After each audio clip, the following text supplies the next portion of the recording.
What's up, good people? We are on air. Man, we got a full house today. You already know it's your boy Zeke, the president of Fired Up. I got my What man. up, Zeke? We got a guest in the house today. You already don't even know what's about to happen, man. It's one of your main mans, Kaleb, VP of the organization. We also have another guest. Introduce yourself. It's Veda, back at it again with the podcast. You already know. And we got our main guest today, a new guest coming in. I'm telling you about. We got Ty. Ty, talk to him. What up, everybody? Ty Lamb here. And he's also from Luke 18. That's correct as well. That's correct. Yeah. Luke 18 goes way back. Do you want to give a background on Luke 18? Just tell the people about that organization as well. Yeah, we've been on campus here some 10 years now, 10, 11 years, and yeah, it's been a journey. But we started as a small prayer meeting here at UMKC, and it's become a fixture in a community. We've seen 4 generations of students come through, and still here, still loving students, loving Jesus. Yeah, that's the most important. Because I got involved with Luke 18 in 2016 when I came to the United States, and man, it's a great place, like great family, great people, loving heart, just love God, just pushing the fire. But it's good things start somewhere, Exactly. And also, to add on to that, also Luke 18 definitely spreads the gospel as well, because that's how I met Ty, through a friend who was talking, and after that he was spreading, like, you love Jesus as well, right? You love Christ as well? I was like, yes, most definitely. We got to talking for about an hour. This is funny because we never even met each other, but got done talking for an hour about my teammates, about my team, KC. And it's so great to come back full circle, and now we're in together talking about the same thing, Christ. Boom. All right, let's get started with it. So, Ty, kind of tell us a little bit about how about yourself, how you started Luke 18, the vision when you started, the passion for it, and how you started. Basically, this is a background story. Basically. Yeah, I mean, it probably dates back to when I was in college, some 20 years ago. Wow. I went to Berkeley, California, the University of California, Berkeley, and whoa, no bears. But it really started with me just being a student on campus. I grew up in a Catholic home, didn't necessarily have a real strong relationship with Jesus. I grew up religious, going to church, but it really was students on campus that really loved Jesus and that really modeled who he was like. And I was just doing the college thing, living college life, having fun, like trying to be a good student while making friends, partying a little bit too much, and just asking questions about what's the point of college, what's the point of life, why am I, Catholic? Here? Why am I here? It's one of the big questions. These existential, cosmic questions. And I just went on this journey, through freshman year of college, and I just had different groups of friends, and the group that really impacted me were just the ones that I wasn't even pursuing, and.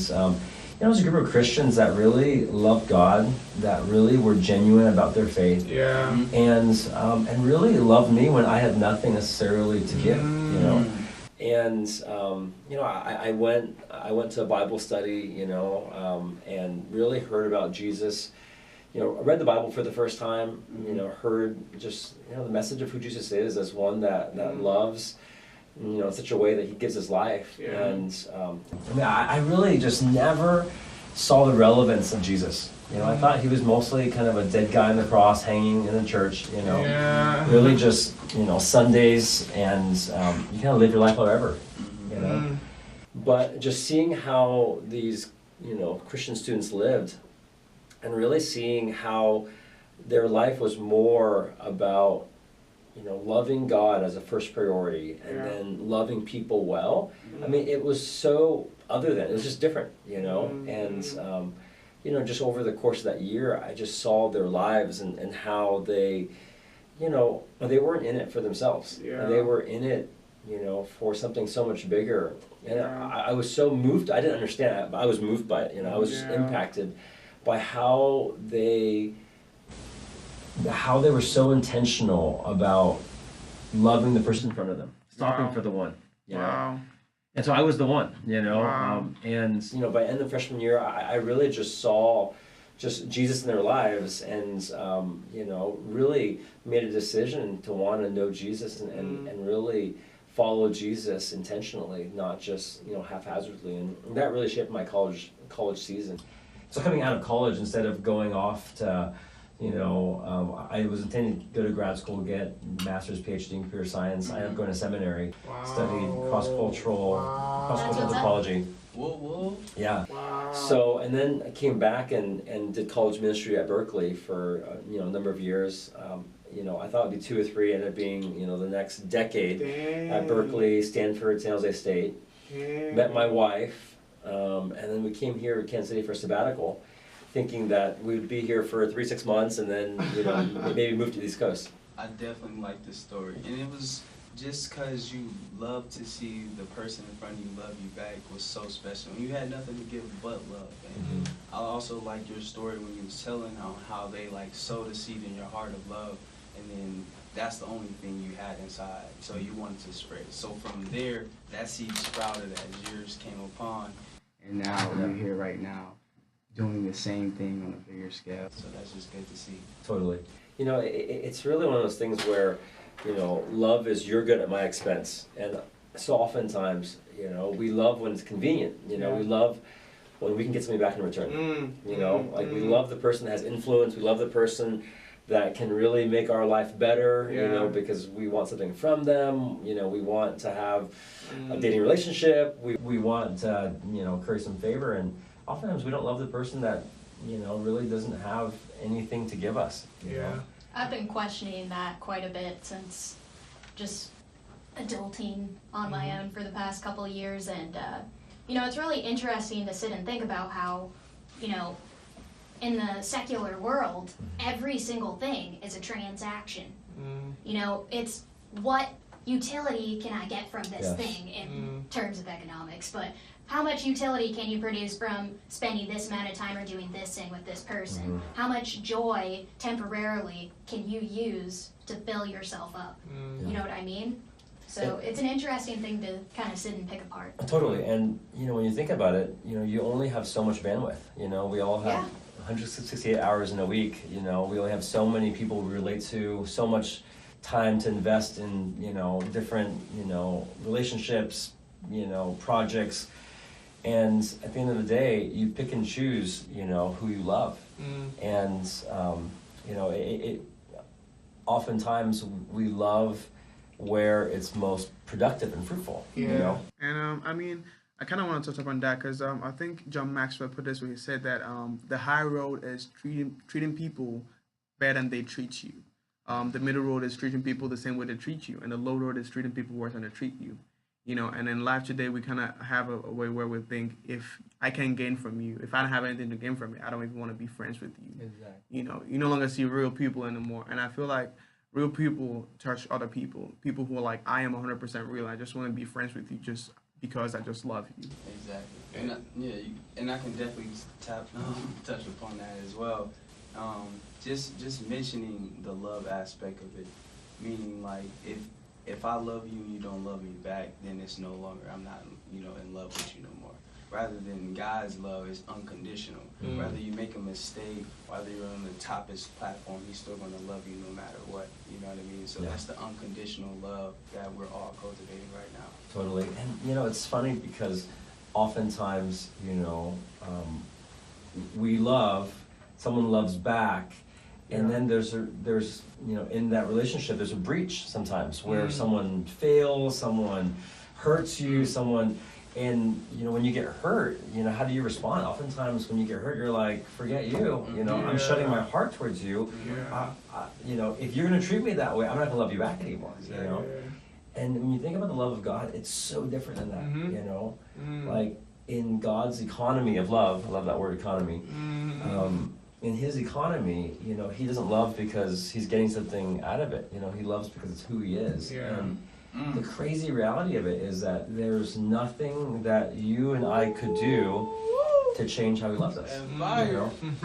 I figured economics would kind of be a good analogy for you and the mathematician field. Thanks. No, I mean, here's the crazy thing, you know, there's nothing that you and I can do to make God love us more. Yeah, that's true. True. And there's nothing that we could do to make him love us less. Yeah. Now I have a question for you. This is something that Zeke and I have actually spent hours talking about. But how do you think that the Christian worldview or the Christian image has shifted?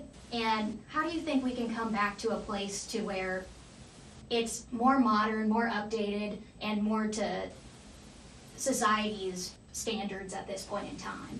Yeah, that's a great Because question. I know there's so much stigma around it, and I grew up and spent half of my schooling at private Christian school, one of which my grandparents were running. And, you know, just experiencing that and then going into just being dropped into the secular world, I find it's really interesting to ask modern day Christians what they particularly think that their viewpoint is and how it differs from the stigma that's around that keeps people from really reaching their potential. Yeah, no, I mean, that's a great question.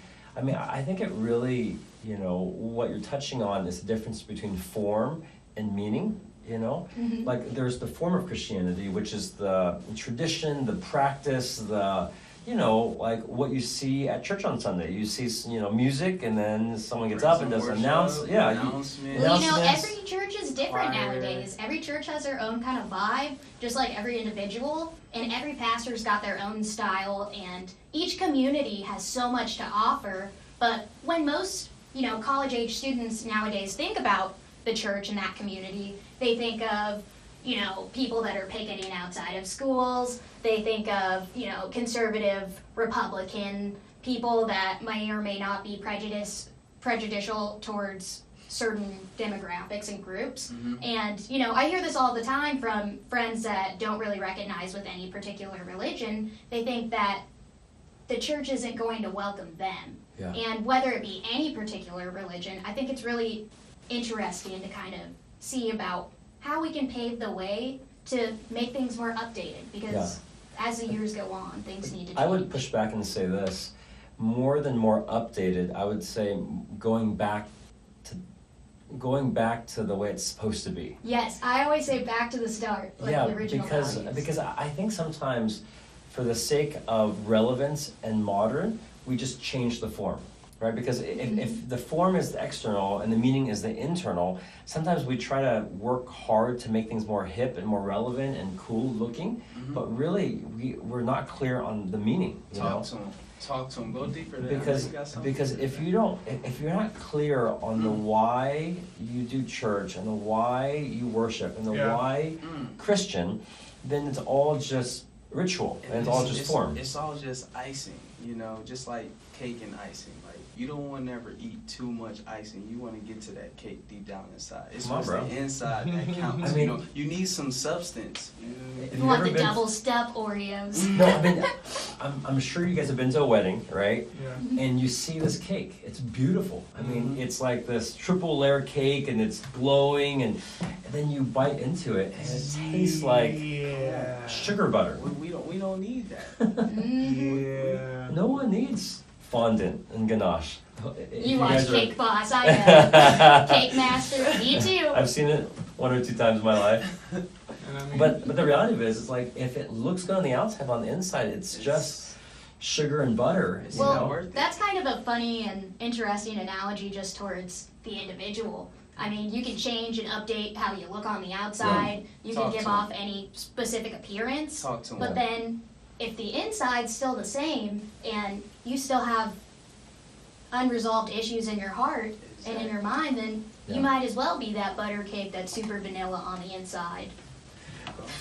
Because really, I mean, the reality of it is that the gospel is not so much, you know, like a Sunday church gathering reality. I mean, it really is like what you're saying, Veda. It's who you are on the inside, you know? Yeah. Because I think the whole point of Christianity is that we would love God with all of our heart, soul, mind, and strength. You know, Jesus says that's the first commandment. Yeah. You know, and I think that any person of any education, any background, Yes. any socioeconomic, you know, you don't have to be this really Preach, smart, man. this really gifted, you come from this perfect Yeah. family. Yes. I mean, the 10-year-old, you know, from the slums of India, you know, can Yes. love God with all their heart, soul, mind, and strength. And you Mhm. can be a millionaire, you know, Yeah. and be a CEO and be religious and totally miss it. Yeah. No, if you actually take Yeah. a look, I watched a video like last week on this, at how intensely the Indian, like in the smaller third world like areas of the country, not like Delhi, but you know, smaller places like Yeah. Jaipur. Well, my dad's a professor of India. He goes No like way. 6 times a year ever since I was born, and my name's Hindu. But besides that, you know, if you see the way that they allow music and meditation and just really, when they're worshiping, throwing all of their energy out into the universe and saying, here, have me, I'm here, take me, because I'm ready and I'm vulnerable. Yeah. And they have nothing. Mm. And it's just insane how we have all of these extra added technologies and extra different luxuries and goods here, but it just brings us so much further away from that place that That they're able to core, reach. that It's insane. old-fashioned If you watch core. it, or if you go visit any third world country, I've been doing a lot of research in the past year on Nigeria specifically. You know, if you just see how people that have just the fundamentals, maybe less, they don't care about what they look like, who's around them, what opportunities they can or can't get. All they care about is loving the people around them and opening themselves up. Yeah. It's I think- awesome. I think like so like third world countries, if you look at it, I feel like because I'm from Nigeria and Christianity is different in Nigeria, and also I think there's more power because you see a lot of things like miracles happening and stuff, and I feel like in the Western world sometimes we made Christianity so hip that sometimes it's just cool and like you know. There are things that people are no longer free to express their spiritual self. Whereas, like, I'm looking at the person next to me, what are they going to say if I actually reveal Exactly. who I am in the spirit? And I feel Exactly. like if you want to come to God, you're going to come with 100% with yourself, you know, Exactly. because that's the only way you can actually see Him manifest. Yeah. Yeah, no, I think about what Jesus says, you know, in John, you know, the Gospel of John, he says, I am the way, the truth, and the life. You know, Yeah. that no one comes to the Father but through me. Yeah. You know, and sometimes we make it complicated. You know, we make the gospel about coming to church, we make the gospel about, you know, doing Bible study, we make the gospel Paying about, tithes. you know, just doing things. Well, you with the know. modern day life, 80% of your life is multitasking, doing this and that, and just trying to get to the next thing. Yeah. And as we progress as, you know, a more centralized country, now there's this level of information that you can live at and this standard of life, but then it requires all of these extra things. And I think that that's another issue in the sense that we make it so complicated. We make it so hard. And that's Yeah. why I was referencing the Indian church, because they take out all the extra fluff and just cut it down to the best parts. It's so cool. Yeah, no, I mean, I think if I had to simplify it down to the Yeah. core, you know, I would say, you know, the whole point of this life is really twofold. I mean, it really is to experience the love of God that He gives freely without condition, and in response to experiencing, knowing His love, that we would love Him back with all of our hearts. You know? And you can be a 10-year-old or an 80-year-old and be the most successful. I mean, success would be defined as that. You know? Like, you don't have to have all that understanding, knowledge, skill, accolade to be able to be successful in life. You know, if that's the standard of And it. I feel like also if you don't have the full, you know, you really don't understand much, but God still places you in positions where you can grow.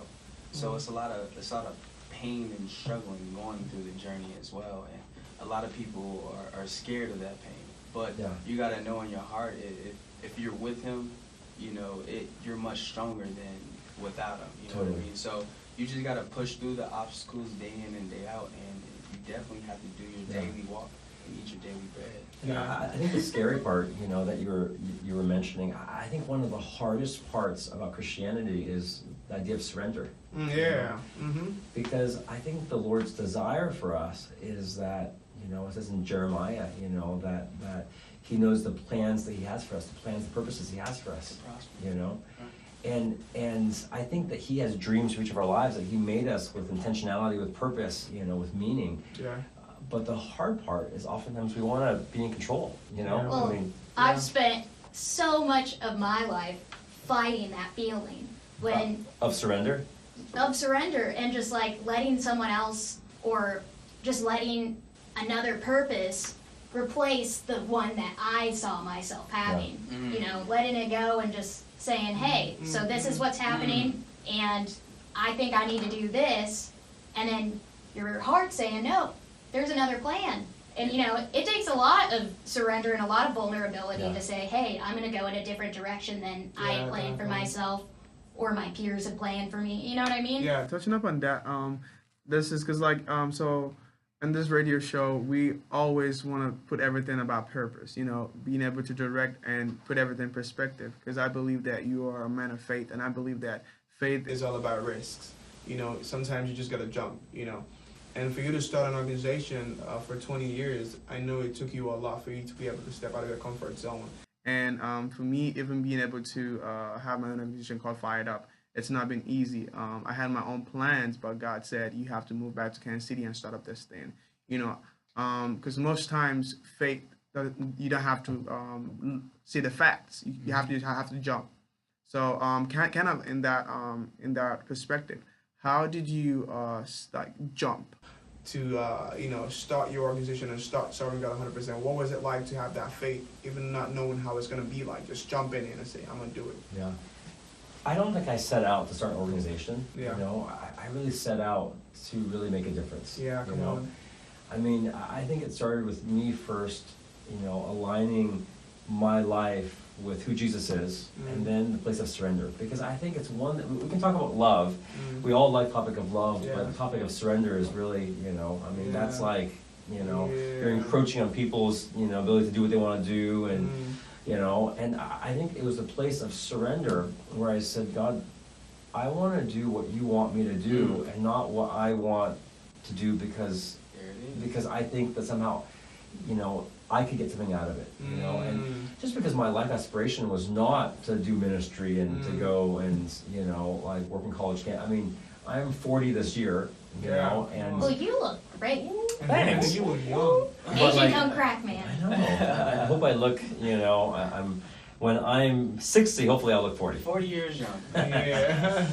Well, I never think any pastor particularly plans to do ministry. You know what I mean? Yeah, I mean... It's always a crazy story. Why don't you call? Yeah. No, I mean, will you tell us yours? We'd love to hear just like Yeah. your call to action, how you got started. Totally, because, for me, it was more that I was responding to a call. I mean, I was headed to grad school, and I felt the Lord, intervene, and there was this, this sense of calling to the college campus to really, in the ways that my life had been so impacted as a student, I felt this call and an invitation to give back, to really sow and to give where I had been so impacted. And so my heart was not to start something. My heart was like, God, my life has been so impacted by other people living out the gospel, loving me well, modeling Jesus, and provoking me to want to love Jesus, And because, when I look back at my college career,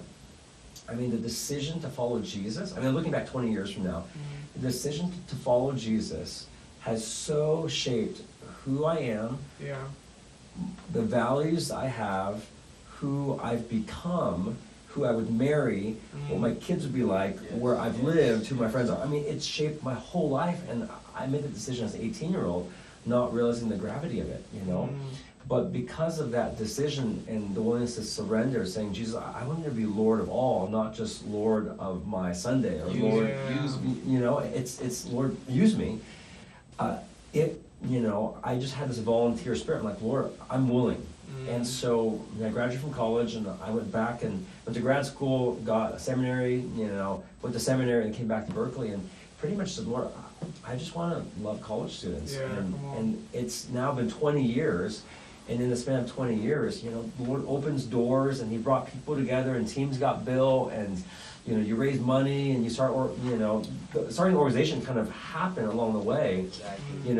And what happens is, anything healthy grows. Mhm. Yeah, that's true. If you're doing something, you plant the seed, you water it, it grows. Exactly.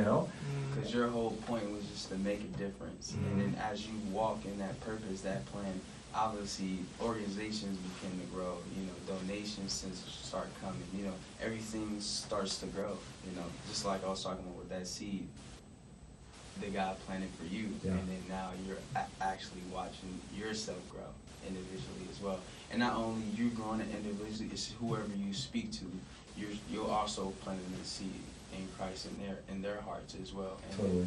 and it's crazy how we're coming in full circle, because now we are the guys you planted the seed with as well, because we've been a part of Luke 18 as well. And we just want to thank you for everything you've done, and we appreciate your support day in and day out. Yeah. Definitely, we definitely appreciate you even being here, because it's a privilege to have you here, and you definitely inspire me and everyone in my organization. And the one thing that I love that you said is trying to make a difference. It's not us doing it, because I believe that once we step out and say, God, I just want to help, He moves. Yeah. Because I believe that everyone has a purpose, and the one thing is, don't just get a job or just get a degree. Always trying to make a difference. Well, you can go through the motions, but you're always going to be hungry, and you're always going to feel empty.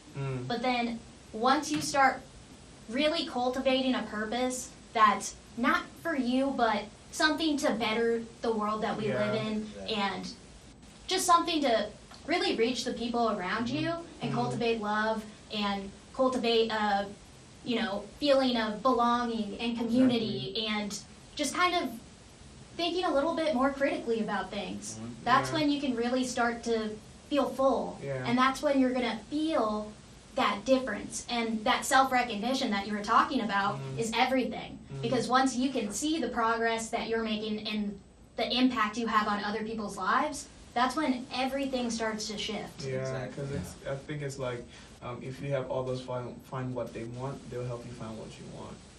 It's not always about you. If you can be able to think for the next person beside you, and not always being, it's all about me, what can I get? Exactly. And start thinking about, how can I help my community? How can I help people around me? How can I love more? How can I just smile more, or just hug more?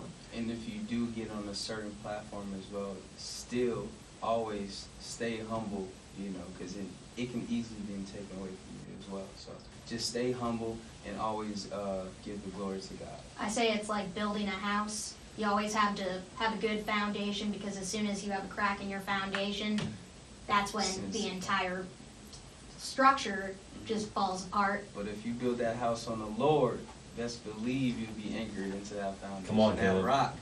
So, talk to him. yeah. How can the viewers out there, whoever may be, reach you and kind of get more involved and learn a little bit more about your Organization. ministry? We do, on campus here and other campuses, our main ambition is really just to gather believers together in family.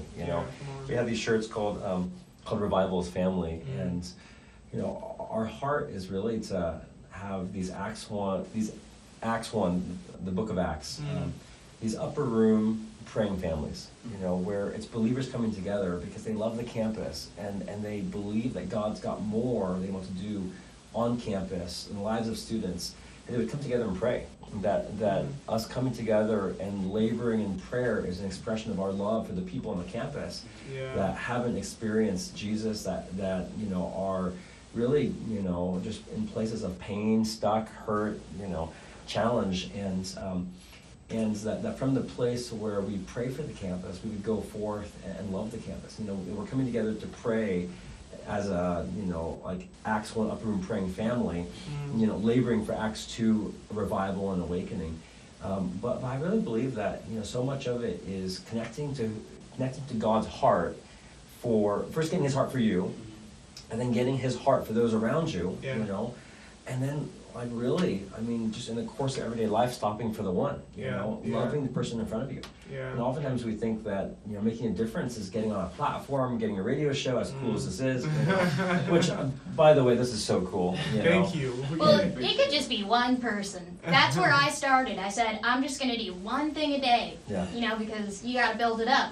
If you try too much at one time, you get overwhelmed. But, you know, it's just like, it could be the smallest thing. And then it's like the seed, it just grows, you know?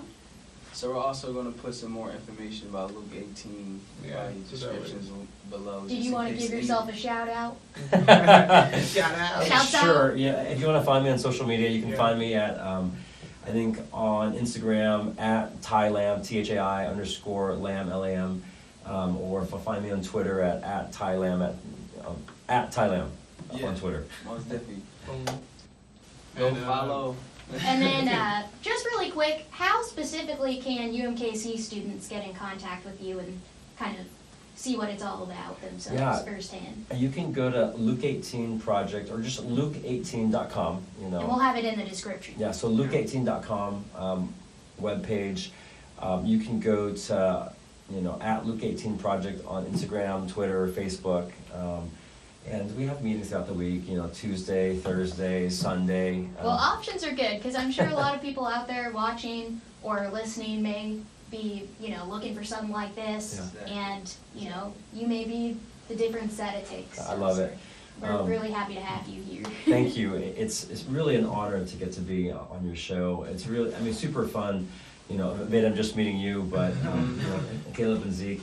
I mean, I just think back on, you know, the first time we met. You know, like, you know, I never imagined meeting you guys, you know, a year or two, you know, 3 ago, that I would be on your radio show, you know, years later, you know, and you know, it really is such a joy and a privilege. You know, you don't do it to be on a radio show, or you don't do it, you know, so that, you know, like, you do it because it's who God is, you know. That Jesus stopped for the one, and who knows that one that you touch, you know. Well, I mean, you know, to me, you know, what's cool is not, you know, this moment is fun, but I'm more excited about where you guys will be in 10 and 20 years, you know, like who you'll be in your 30s, 40s, and 50s, you know. Well, I was wondering where they got this amazing radio personality, you know, like, the two of them definitely learned a little bit about cabinets from you, man. Like, you just have this really great energy. I think Jesus put it in all them. of you guys. Well, all of you guys, you just like radiate just positivity and just like, you know, you just like are happy people. No, I'm serious. If you go 2 doors down, man, everybody, all of us attorneys, man, it's crazy. The energy in here is amazing. Well, thanks for coming. Yeah. It's very special. Total joy. I think Zeke's going to take us out. Definitely, man. I am so happy that you came through. Humbled by you being here. Thank you for showing up, and thank you for sharing your message. And most definitely, you already know Zeke. You can catch me on social media. You got my boy Kaleb. You know already where you can catch him at. We got Veda. I'm gonna have the description below so you can link us out. But right now, I'm gonna sign out, and we'll see you next time. Thank you for tuning in. Fire it up. You already know. Boom. All right. Thank you so much for watching the video, guys. We really appreciate you stopping by to visit with us, the movement with a purpose, Fire It Up. Go ahead and make sure to give us a like and comment if there's new content or ideas that you'd like us to talk about, because this isn't just for us, it's for every one of you out there. And as well, make sure to subscribe if you want to see more content, and smash the notification bell so you know when we post, because YouTube won't let you know, we'll be able to let you know. And then you'll be the first to hop on to every single new exciting video that we produce for you guys. But thank you so much. Have a good day.